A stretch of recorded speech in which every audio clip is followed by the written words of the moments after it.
Usa ka itlog nga mitimbang og kapin sa usa ka kilo o susama kadako sa ulo sa bata ang nakapaukay karon sa mga tawo sa barangay Kaduawan, amihanang lungsod sa Tabugon, lalawigan sa Sugbo. Nag-viral usab kini karon sa social media. Sa araw nato ang istorya ni higanting itlog. Pinaagi ni report.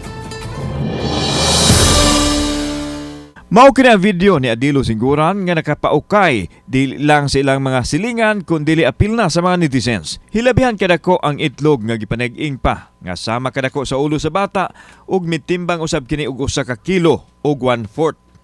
Sa interview sa GMA Regional TV gitug-an ni Adilo nga adunay nahagsa gikan sa punuan sa mangga ug sa pagtan-aw nila itlog man nga basa-basa pa ug lang sa kuno ang baho. Giklaro ni Adilo nga dili mahitabo nga iya sa ostrich ang itlog kay wala may namuhi og ostrich sa ilang dapit. Walay ostrich dia sir kanang sa inyong dapit walay ostrich. Wala. Kung Ingon lagi sila nga ostrich kuno mura kuno ostrich nga itlog pero wa man gi ostrich diri sa Tabugon.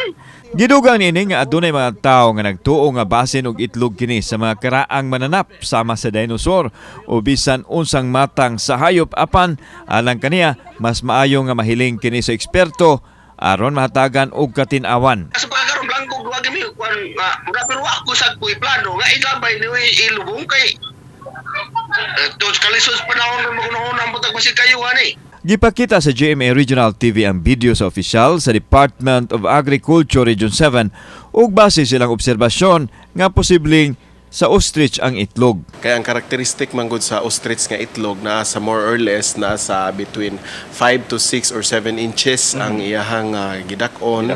Gidakon niya mo kilo po na siya og mga 1 kilogram or more or less.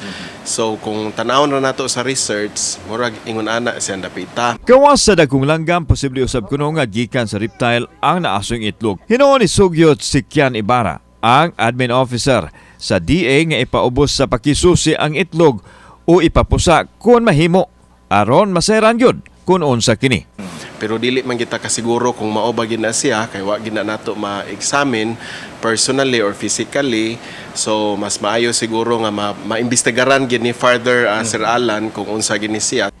Kauban si Philip Patricio, ako si Alan Domingo. Balitang Bisdak.